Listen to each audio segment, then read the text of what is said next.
pour passer dans la prise en charge du patient Covid-19, cas simples et cas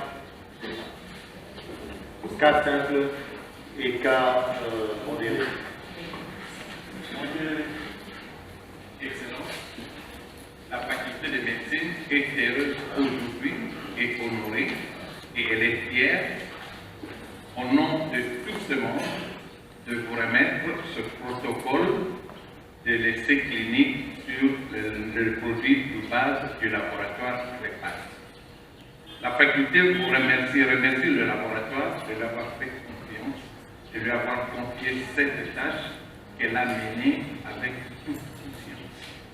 Et j'espère que nous arriverons à des conclusions qui nous satisferont et qui nous permettront de continuer notre collaboration et d'avoir l'appui d'autres structures de l'État et privées pour continuer à faire notre travail dans la population.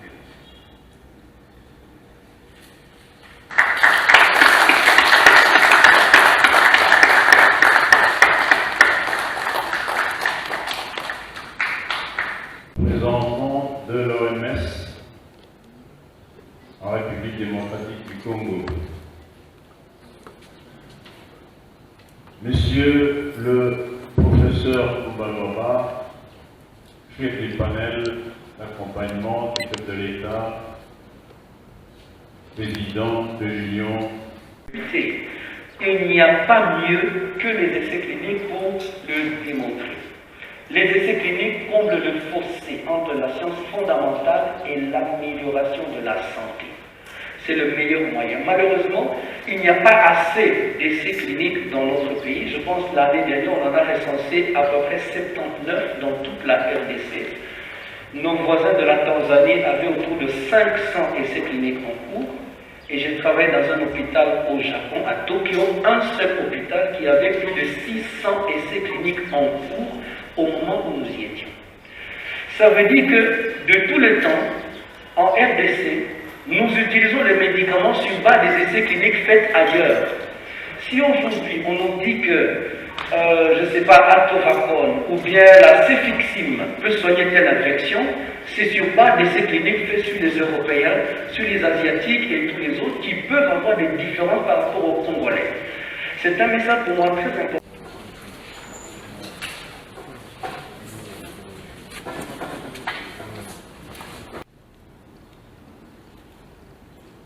Mais pour que je ne conclue pas sans rien dire,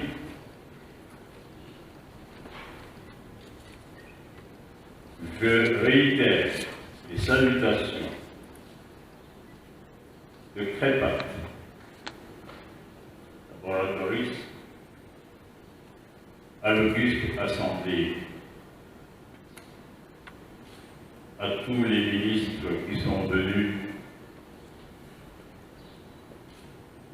aux représentants de l'OMS, au professeur Koubalova, pour avoir cru en nous, parce que la science n'est pas seulement internationale, étrangère, mais aussi et congolaise.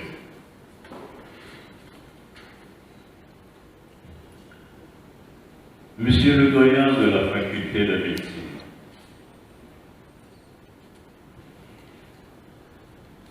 vous avez montré à CREPAS combien vous étiez décidé à briser la tradition qui veut que la colline inspirée reste éloignée de la vie de la cité.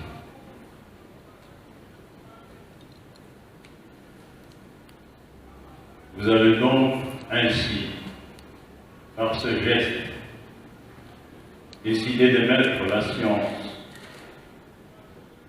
au profit de la communauté, comme d'ailleurs s'est marqué dans la gestion de l'université et dans tous les documents y relatifs.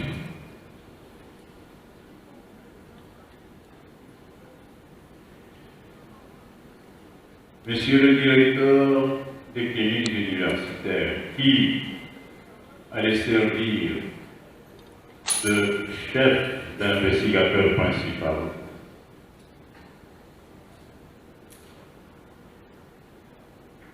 ainsi que votre collaborateur, recevez ici d'ores et déjà les remerciements de CREPAT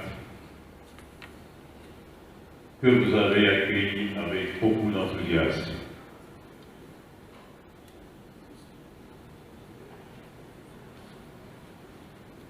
Je ne peux pas ne pas rappeler l'importance que l'Afrique du Sud a jouée,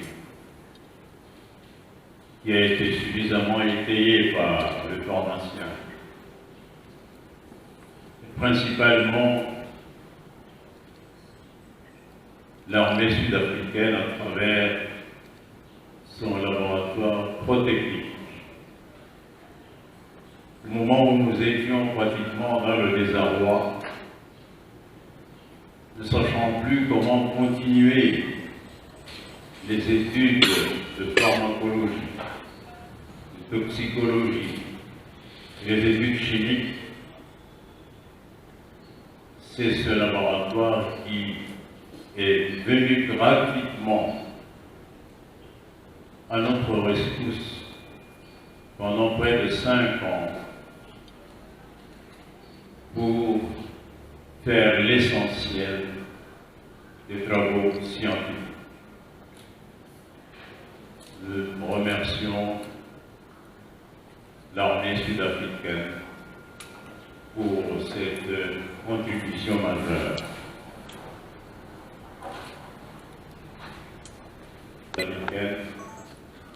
Avec lesquels nous continuons d'ailleurs pour le stade final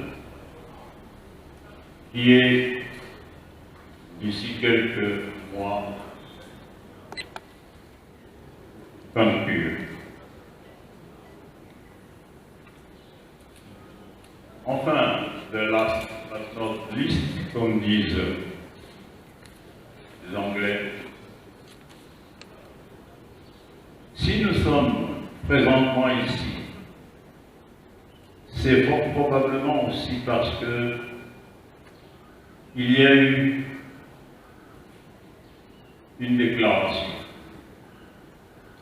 de haute portée politique de notre président de la République, qui, il y a 3 mois à peu près, a déclaré à Brazzaville, jusqu'aux côtés de son homologue congolais, je cite, « Le Congo a 2 solutions médicamenteuses.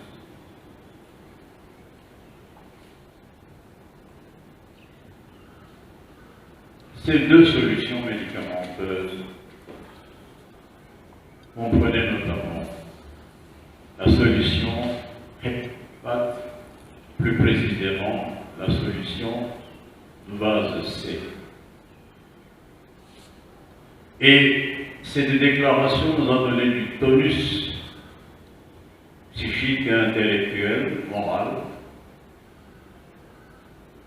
pour continuer jusqu'à la phase où nous arrivons ce jour.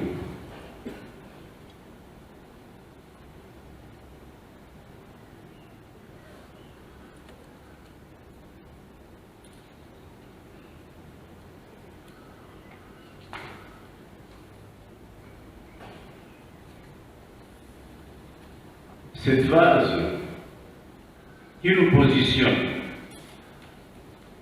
comme en quelque sorte pionnier dans la recherche médicale congolaise à base de plantes médicinales dans le traitement contre la COVID-19, qui est réputée jusqu'à ce jour sans médicaments. Nous restons convaincus, de par les évidences médicales préliminaires que nous avons obtenues, que l'essai clinique randomisé qui va démarrer bientôt va nous confirmer dans notre affirmation déjà faite, à savoir que la République démocratique du Congo dispose, comme l'a dit le président de la République, d'un médicament contre la COVID-19. Et nous aurons ainsi prouvé que notre pays n'est pas seulement un scandale géologique, mais aussi un scandale de biodiversité médicale.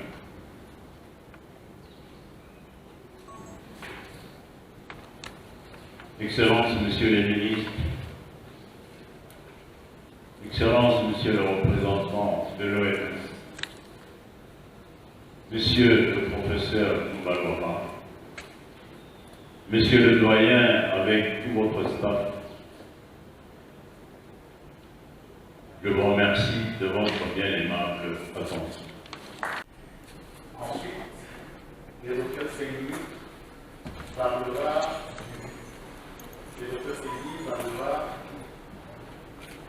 de l'essai clinique.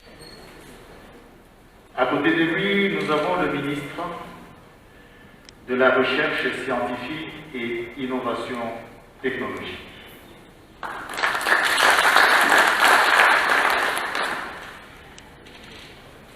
Enfin, à côté du ministre de la Recherche scientifique, nous avons le ministre de la Communication et Médias.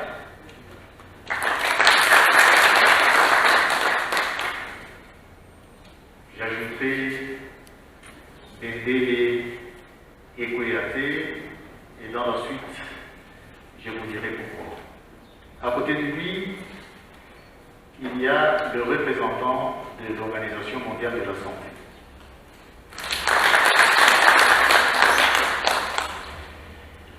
À côté du représentant, nous avons le représentant du DG de FPI.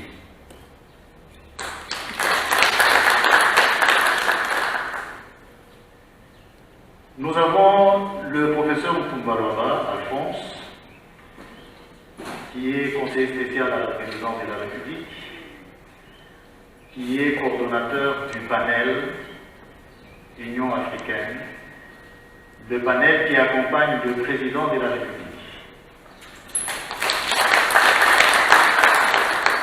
Pour son mandat à l'unité africaine. Comme vous le savez,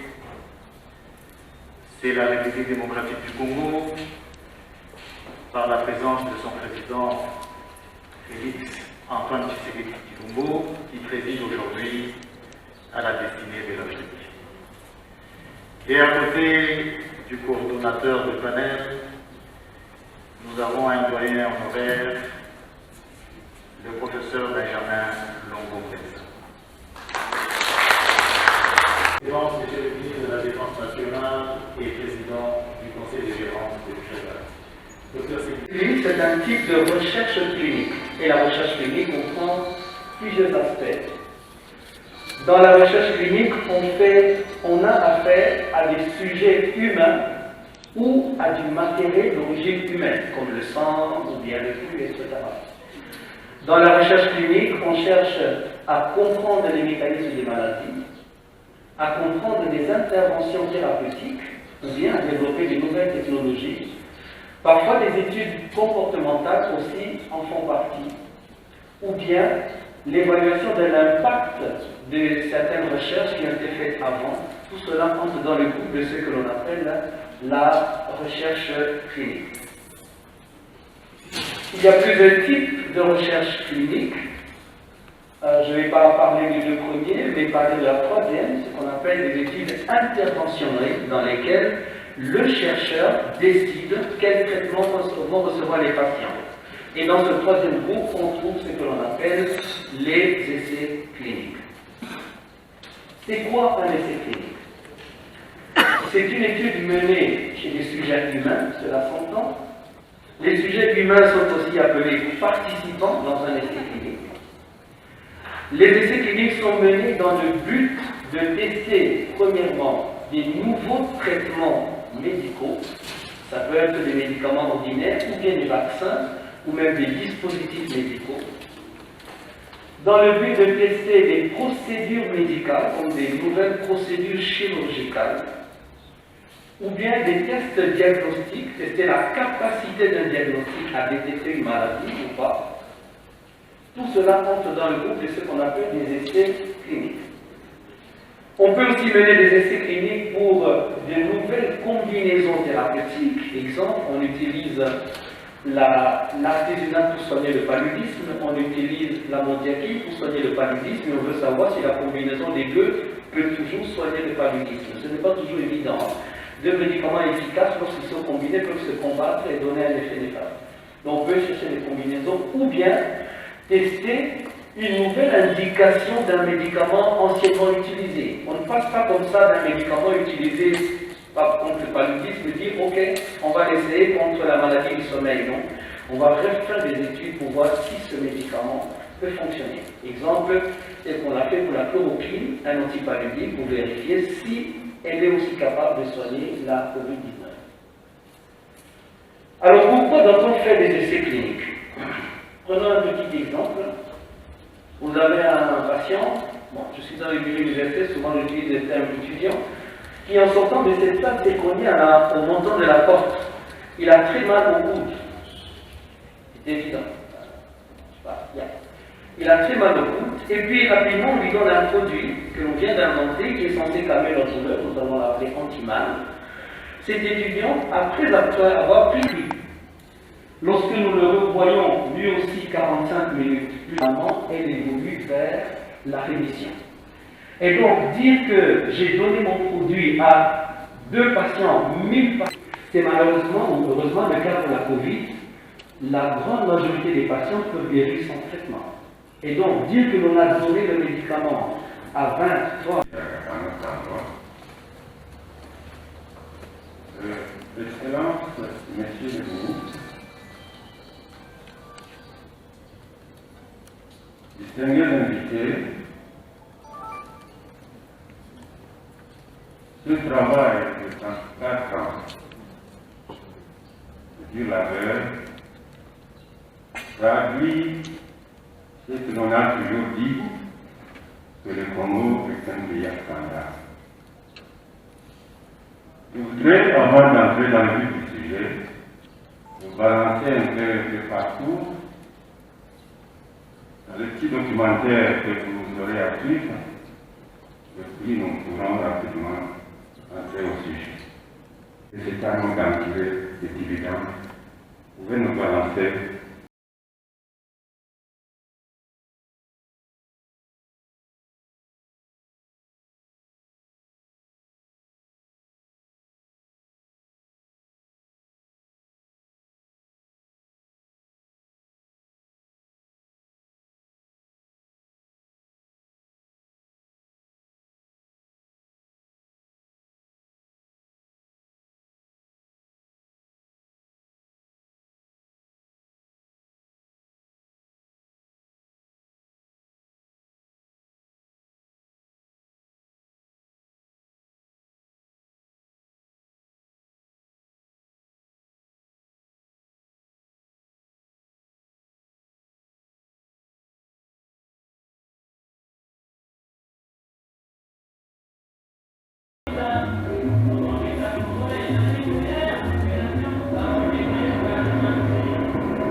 c'est coupé. S'il vous plaît. Docteur, faut pas lever le masque.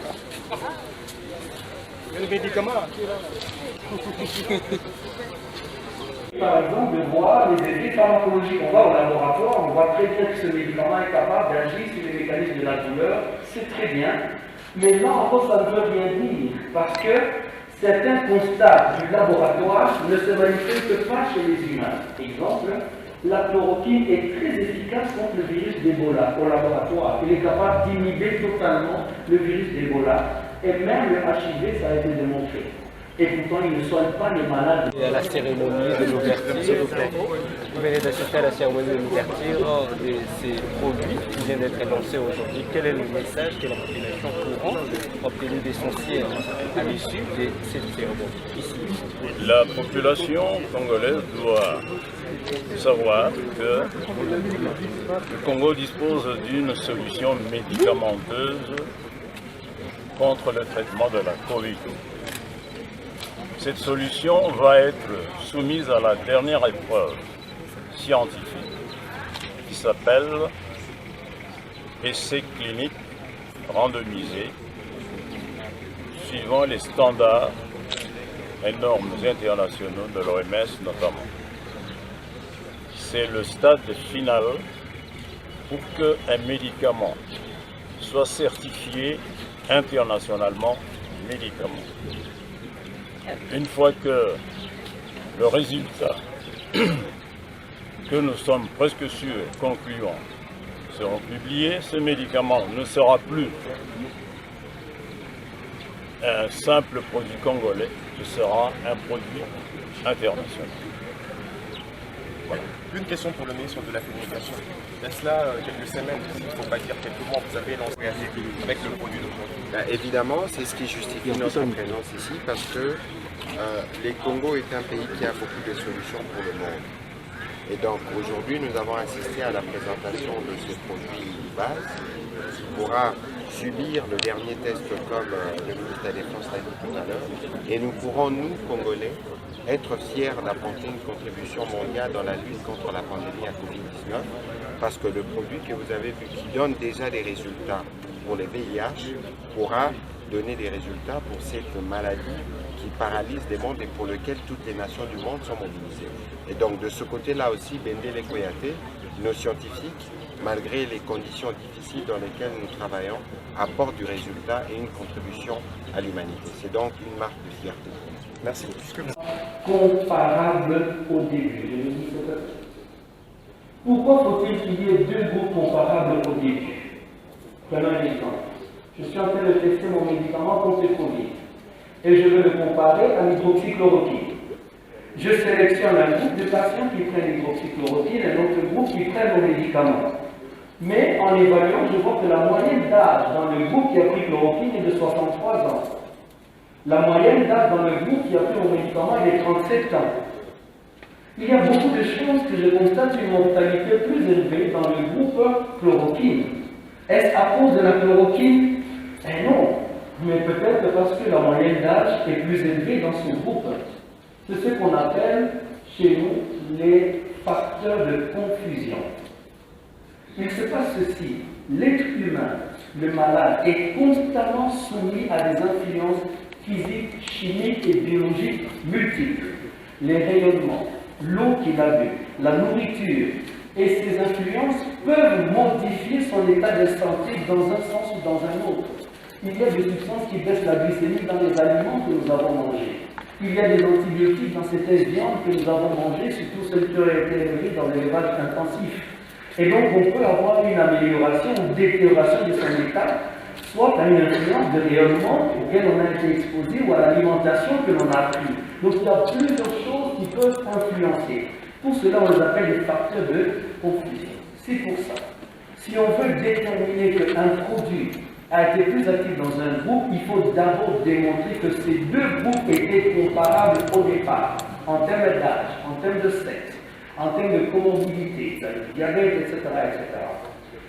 Comment constituer deux groupes comparables? Démocratique du Congo, on ne fait pas assez de essais cliniques.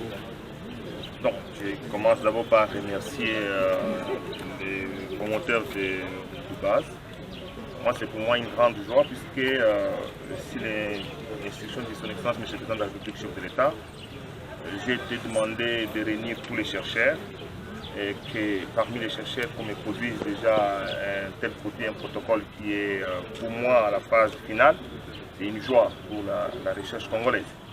Et là, je dois remettre ce fardeau de remerciements à son Excellence, M. le Président de la République, puisque c'est sous son initiative qu'il m'a instruit pour pouvoir réunir ces chercheurs. Alors, la recherche congolaise a des problèmes, surtout pour ce qui est des moyens.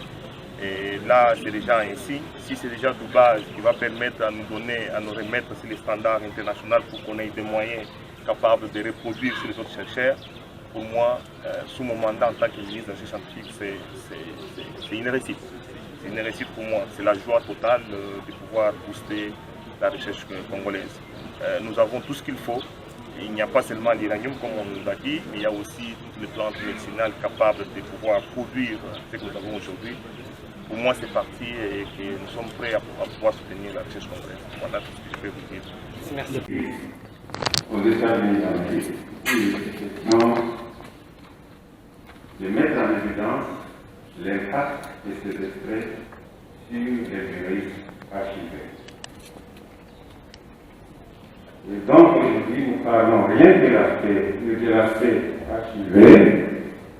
Excusez-moi, le sujet est en anglais, puisque nous sommes branchés sur le Zoom et il y a eu beaucoup d'intervenants à l'extérieur qui tenaient à suivre avec nous cette communication. Je me ferai ce devoir de traduire en français. C'est donc une étude d'équipe, un travail d'équipe, que vous voyez listé là-bas.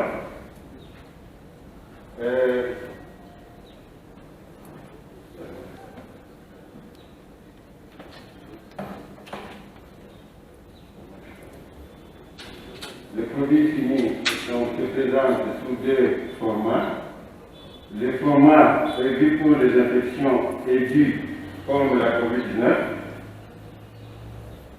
Là-bas, il est de 45 comprimés, puisqu'en fait la prise ne se passe que sur 7 jours. Et le format destiné pour les affections qui demandent un traitement à long cours, les HIV, les hépatites virales B et C, eh bien, il s'agit d'un conditionnement de 180 comprimés.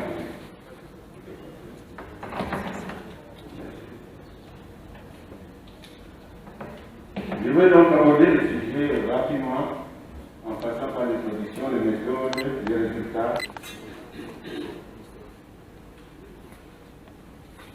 Vous savez, responsable de la COVID-19 constitue une menace majeure pour la santé des nations, ainsi qu'un obstacle pour le développement socio-économique.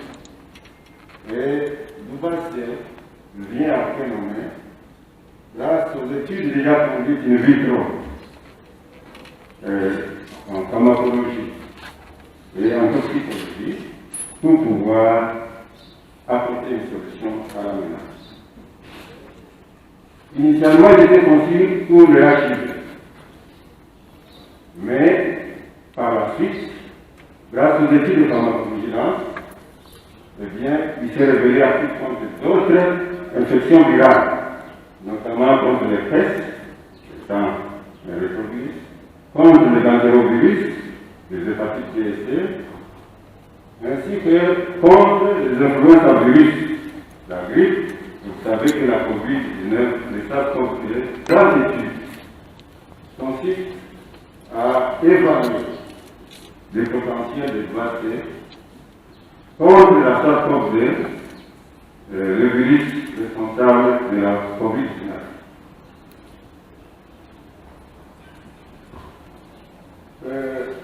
Beaucoup d'études ont été publiées par rapport à ce travail. Il y a d'abord le brevet américain, deux brevets américains, le US patent et le Global patent. Et il y a le brevet sud-africain, dont les plans de la COVID-19. Ces études, pour qu'on puisse en arriver aux essais cliniques, ont réussi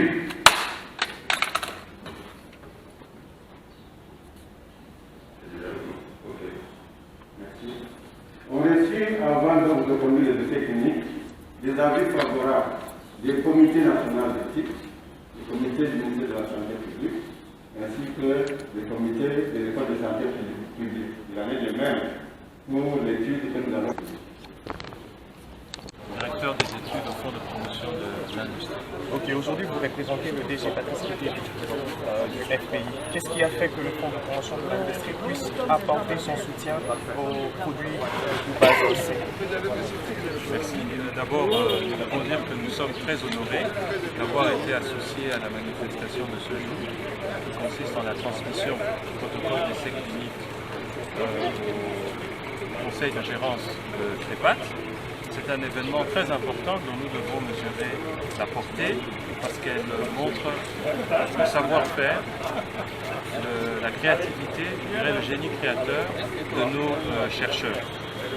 Le FPI, comme vous le savez, est une institution publique de l'État qui a pour mission de financer des projets, mais qui a aussi pour mission d'appuyer les projets de recherche appliquée. Et c'est dans ce cadre que nous avons accompagné CREPAT depuis quelques années par des appuis pour lui permettre de finaliser la mise au point de certains de ses produits. Et donc nous sommes très fiers aujourd'hui d'avoir accompagné CREPAT dans son cheminement. Nous faisons partie des institutions qui ont accompagné CREPAT et aujourd'hui le peuple congolais commence à voir les premiers résultats du travail qui a été fait par les chercheurs congolais et avec l'appui des autorités de ce pays et les institutions nationales comme le FPI. Est-ce que je peux avoir le micro? Vous parlez de Est-ce qu'on peut savoir si elle a porté de tous les Congolais ou bien comment ça va se passer pour que le Congolais puisse consommer ces produits du Dubassé? Bien. Si vous posez une question, madame, je prie. La cure aujourd'hui pour le Dubassé, pour un patient de poids moyen, 110 kg, coûte 50 $. La cure, 7 jours de traitement, c'est suffisant pour juguler la COVID-19 en 7 jours. Quand vous comparez les autres dépenses que nous faisons d'habitude, vous trouverez que c'est sans commune mesure lorsqu'il s'agit de sauver une vie humaine en danger. Donc, nous pensons que c'est vrai, le prix n'est pas encore accessible aux petites économies. Il ne faut pas non plus croiser les bras. Nous savons que nous sommes dans une société africaine où la solidarité a encore un sens. Quand un membre de famille est affecté, toute la famille qui se mobilise. Mais nous pouvons encore, nous l'avons dit ici, voir à la baisse le prix de ces médicaments. Cela tient de ce que les économistes appellent l'économie d'échelle. C'est-à-dire, ça, les fourmis l'ont compris avant nous. Lorsque les fourmis doivent déplacer un gibier qu'ils ont attrapé, ils savent qu'une seule fourmi ne peut pas déplacer ce gibier. Ils se mettent ensemble. Et vous voyez des petites bestioles déplacer pratiquement des montagnes. C'est comme ça qu'ils construisent des termites. Ça ne se fait pas par une personne, ça se fait par un groupe. Donc de la même façon, chez nous, les humains, ce prix peut être revu à la baisse si le nombre de consommateurs augmente. À ce moment-là, l'assiette est large.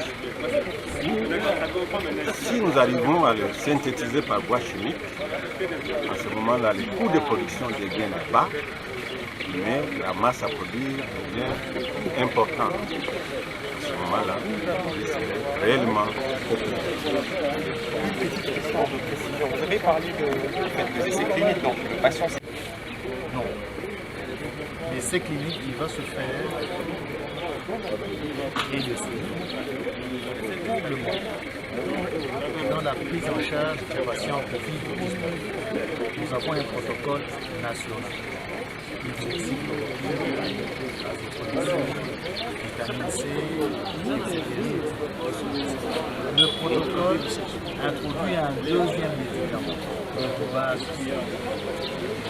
Donc le protocole a deux bras. Un bras hydroxychloroquine, un bras base. Quand vous venez on va vous aiguiller par un échantillonnage aléatoire. Mais on va vous expliquer. Monsieur, nous avons deux solutions. On va essayer ce que ça fait, ce que vous faites. Et vous choisissez en âme et conscience. C'est ce qu'on appelle consentement.